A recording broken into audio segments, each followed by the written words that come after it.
Ano ang aswang? Paano kung ang kinatatakutan mong alamat ay totoo pala? Sa bayan ng Ahoy. Ang katahimikan ng gabi ay binabalot ng mga bulong at kwentong kakilakilabot. Ano nga ba ang tunay na nangyari noong gabi niyon? Isang buntis, 3 bata, at isang nilalang na hindi mo gugustuhing makita. Totoo nga ba ang mga kwento ng aswang? O ito'y bahagi lamang ng malikot na imahinasyon? Saan nagtatapos ang kwento? At saan nagsisimula ang katotohanan? Halina't tuklasin ang misteryo. Isang alamat na hindi mo makakalimutan. Bago natin simulan ang kwento, huwag kalimutang i-like, share, at mag-subscribe upang suportahan ang channel. Ang aswang ay isa mga pinakakinatatakutang nilalang sa alamat ng Pilipino. Isa itong halimaw na may kakayahang magpalit ng anyo. Sa umaga, maaari itong magmukhang tao.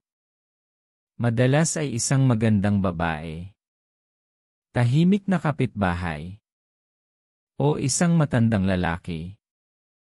Ngunit pagsapit ng gabi, nagbabagong anyo ito. Nagiging isang nakakatakot na ibon, malaking aso, o mabangis na baboy. Ang tunay nitong anyo ay nakakatindig balahibo. Naghahangad ito ng laman at dugo ng tao. Isang tunay na masamang nilalang.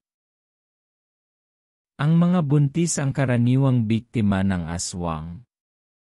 Pinaniniwala ang labis nitong ninanasa ang mga hindi pa isinisilang na sanggol.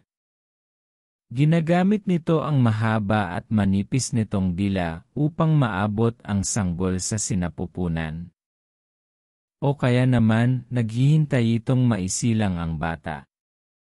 Ang paniniwalang ito ay laganap na nagdudulot ng matinding pangamba sa mga ina sa kanayunan. Upang maprotektahan ang ina at anak mula sa halimaw na ito, pinapalibutan ang mga bahay ng bawang at asin at walang tigil na nagdarasal ang mga tao. Ang Ahoy ay isang bayan na may mahabang kasaysayan. Itinatag ito maraming siglo na ang nakaraan. Naranasan nito ang digmaan at kapayapaan, pag-unlad at kahirapan. Ang mga tao rito ay matatag at sanay na sa hamon ng kalikasan. Pangingisda ang kanilang pangunahing hanapbuhay. Ang dagat ay nagbibigay. At ang dagat din ang kumukuha. Namumuhay sila ng may mataas na respeto para sa mga hindi nakikita. Sa mga kwentong humuhubog sa kanilang mundo. Karaniwan na sa Ahoy ang madilim na kapaligiran sa gabi. Kakaibang kadiliman at nakakabahala ang paligid. Nangyari ito noong ika-1 ng Marso, taong 1985. Tinatakpan ng mga ulap ang buwan. Wala ni isang bituin ang naglakas loob na sumilip. Isang nakakabahalang katahimikan ang bumalot sa maliit na baryo ng mga mangingisda. Tahimik ang mga bahay. Ang tanging maririnig ay ang banayad na alon sa malayo. Nararamdaman ng mga tao ang kakaibang lamig sa hangin. Gabing nararapat manatili sa loob ng bahay. Gabing may bumubulong ng nakakapanindig balahibong takot. Gabing para bang may mali. Sa isang maliit na kubo, kumikislap ang ilaw. Doon nakatira si Maria, isang babaeng nagdadalang tao. Malapit na niyang isilang ang kanyang unang anak. Ang kanyang tiyan ay bilog na bilog. Sa paniniwala ng mga Pilipino, ang mga buntis ay itinuturing na mahina at madaling biktimahin. Sinasabing sila'y nakakaakit ng mga nilalang ng gabi, lalo na ang kinatatakutang aswang. Sinikap ni Maria na maging matapang, ngunit ang dilim sa labas ay tila napakabigat. Parang tinutulak nito ang kanyang mga bintana. Ang hangin ay naging malakas, puno ng hindi maipaliwanag na takot. Nagsimula ng umalulong ang mga aso sa malayo. Hindi iyon karaniwang tahol. Tila mga hiyaw ng takot at babala. Bahagyang umihip ang hangin, dala ang mga kakaibang tunog. Kaluskos nga ba ng mga dahon o may ibang gumagalaw? Isang bagay na mabagsik at gutom. Sa di kalayuan ay may isang grupo ng mga kabataang lalaki na nasa labas pa ng mga oras na yon. Magkakaibigan sila at madalas maglaro hanggang gabi. Nagtipon sila malapit sa isang kumikislap na gasera. Nag-uusat sila ng pabulong. Sa una, tinatawanan nila ang kakaibang pakiramdam. Sinusubukan ng mga bata na maging matapang. Ngunit ang tuloy-tuloy na alulong ng mga aso ay nagpayanig sa kanilang loob. Ang dilim ay tila ba mas malalim kaysa karaniwan. Isang hindi nakikitang presensya ang nagpatayo ng kanilang balahibo. Ang takot, malamig at hindi maipaliwanag, ay unti-unting gumapang sa kanilang puso. Alam nila ang mga kwento-kwento. Ang mga bata ay sina Jose, Miguel, at Ben. Halos mga binatilyo pa lamang sila.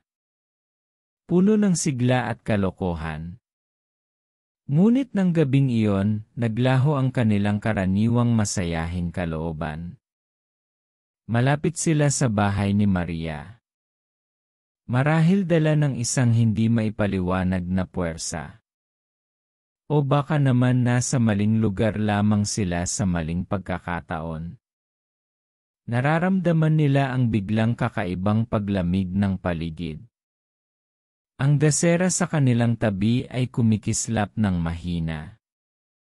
Natigil ang kanilang tawanan.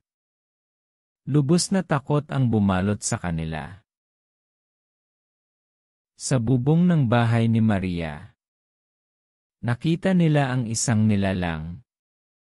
Maitim ang anyo nito at nakaupo. Ang mahahabang paa nito'y baluktot. At ang mga mata nito'y tila malamlam na liwanag sa dilim. Nakatitig ito pababa sa kwarto ni Maria. Nanlumo sila sa takot.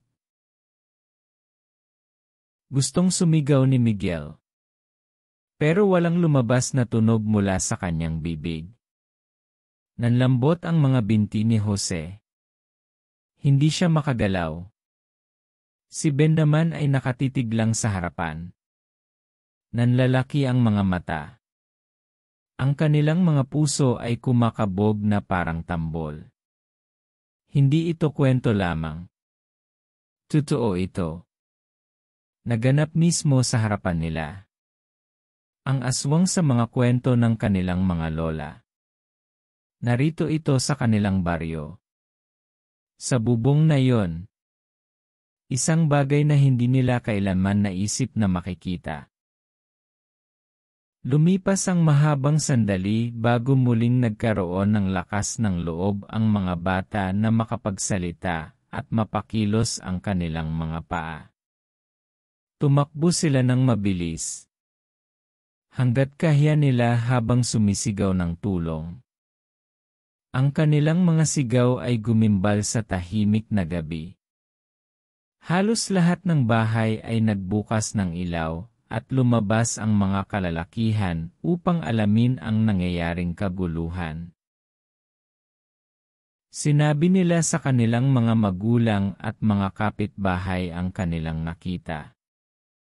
Ang kwento ay mabilis na kumalat sa buong paligid. Parang apoy na hindi mapigilan. Ang ilan ay agad naniwala, habang ang iba naman ay nagduda. Ngunit ang takot ang nagbuklod sa lahat. Kinabukasan, inilipat ang buntis na si Maria sa mas ligtas na lugar at pinangalagaan ng kanyang pamilya. Ang mga babae ay nagsimulang maglagay ng bawang at palaspas sa lahat ng bintana at pintuan ng kanilang mga bahay. Ang mga lalaki naman ay nagtipon ng kawayan at pinatallas ang mga dulo nito. Naglagay din sila ng asin sa mga bubong. Lumipas ang mga taon. Pero ang kwento ng gabing iyon ay nananatiling buhay sa isip ng mga tao. Ano nga ba ang nakita ng mga bata sa ahoy? Isa bang aswang o ibang nilalang? Maaaring hindi na ito malaman. Ang pangyayaring iyon ay naging isang kababalaghan na bahagi ng alamat ng kanilang lugar. Isang nakakakilabot na paalala. Ang harang sa pagitan ng ating mundo at ng mundong mga espiritu ay parang sinulid lamang. Totoo man o hindi. Ang mahalaga ay tunay na nanaramdaman ang takot. Ang pangyayaring iyon ay nakaukit sa alaala ng mga bata at sa puso ng kanilang komunidad. Ang aswang ay patuloy na nananatili sa mga bulong at anino. Totoo ba o guni-guni lamang? Walang makakapagsabi ng sigurado. Ang tiyak ay mananatili itong isang misteryo. Walang panahon. Walang kapatawaran. Walang kasagutan. Kung nagustuhan niyo ang kwento, huwag kalimutang i-like, share, at mag-subscribe sa aking channel para sa marami pang mga kwentong tulad nito. Malaking bagay ang inyong suporta. Nais ko ring marinig ang inyong mga opinyon. Mangyaring mag-iwan ng komento sa ibaba.